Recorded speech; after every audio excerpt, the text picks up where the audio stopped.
Have you ever felt that nagging sense of dissatisfaction? That feeling that something crucial is missing from your life, even when everything on the surface seems perfect? This is the story of Sarah, a woman who had what many would call an ideal life. A loving husband, Mark, 2 wonderful children, a beautiful home in the suburbs. She had the complete picture. Mark was a kind and stable man, a devoted father, and a reliable partner. He provided for their family, and while their life wasn't a whirlwind of passionate romance, it was comfortable, secure, and filled with a quiet, steady love. But for Sarah, quiet and steady had started to feel like stagnant and boring. The daily routines, the predictable conversations, the comfortable silence, it all began to feel like a cage. She looked at her life and saw a perfectly painted canvas, but she felt like she was just a figure in the background, not the artist. The spark she remembered from her youth, the thrill of the unknown, the feeling of being truly desired and seen, it had all faded into a gentle, lukewarm hum. She craved a storm, a jolt of lightning to shake up her placid existence. She convinced herself that this wasn't living, it was just existing, and she desperately wanted more. That's when Alex entered her life. He was a new colleague at her firm, a graphic designer with a magnetic personality and an easy smile. He was everything Mark wasn't: spontaneous, adventurous, and unapologetically flirtatious.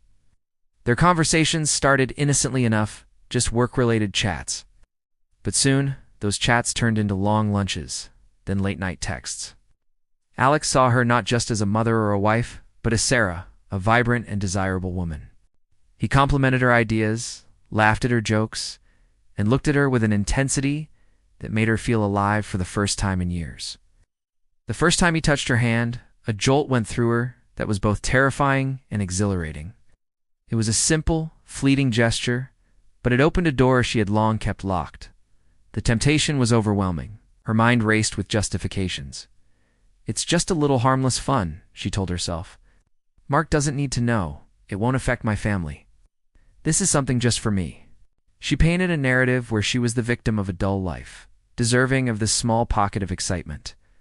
The guilt was there, a small nagging voice in the back of her mind, but she drowned it out with the thrill of Alex's attention. The affair began. It was a whirlwind of secret meetings in dimly lit bars, stolen moments in parked cars, and passionate encounters in cheap hotel rooms. Every secret message, every clandestine glance, was a shot of adrenaline. With Alex, Sarah felt like a different person. She was witty, daring, and reckless. This was the version of herself she thought she had lost forever. She was so caught up in this new, exciting identity that she started to resent her old one. Coming home to Mark and the kids felt like putting on an ill-fitting costume. The mundane reality of her family life, homework, dinner, laundry seemed drab and suffocating compared to the vibrant Technicolor world she shared with Alex. She started lying, easily and often. A late night at the office was a dinner with Alex. A weekend conference was a trip to a nearby city with him. Each lie was a brick in the wall she was building between herself and her family. Mark, trusting and unsuspecting, never questioned her. He'd simply smile, kiss her goodnight, and tell her he missed her when she was gone.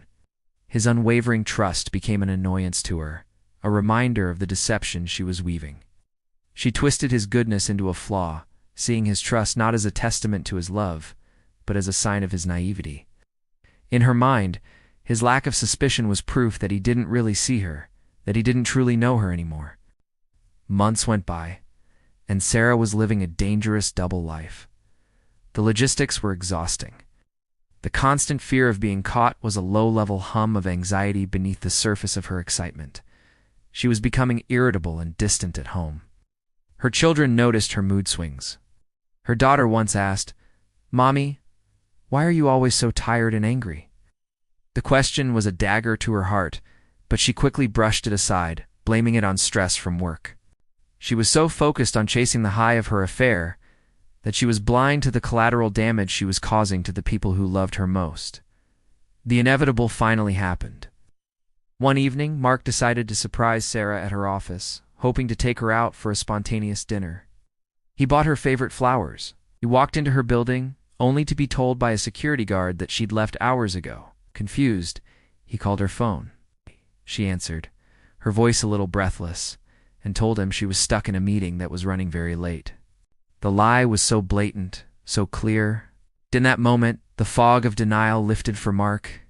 He drove home, his heart pounding, and a quick look at their shared phone records confirmed his worst fears. Dozens of calls and texts to a number he didn't recognize. When Sarah got home late that night, expecting to find Mark asleep, she found him sitting in the dark living room, his face a mask of pain and disbelief. There was no shouting, no screaming, just a quiet, devastating question. Who is he, Sarah? The world she had so carefully compartmentalized came crashing down around her. There were no more lies to tell, no more excuses to make. The truth, in all its ugliness, was laid bare. She confessed everything, the words tumbling out in a torrent of shame and regret. She watched as the man who had loved and trusted her for 15 years completely shattered before her eyes. The quiet, steady love she had taken for granted was revealed for what it truly was, the bedrock of her entire life. And she had just dynamited it. The aftermath was brutal. Mark, though heartbroken, was decisive. He told her he couldn't live with the betrayal, couldn't look at her without seeing the lies. He asked her to leave. Suddenly, the boring house felt like the only sanctuary she had ever known, and she was being cast out. She tried to turn to Alex, expecting him to be her safe harbor in this storm she had created. But when she showed up on his doorstep, suitcase in hand, his reaction was not what she expected. The magnetic, charming man who had pursued her so relentlessly suddenly became distant and non-committal. "Sarah, I thought we were just having fun," he said, avoiding her eyes. "I'm not looking for anything serious. I can't get involved in this mess."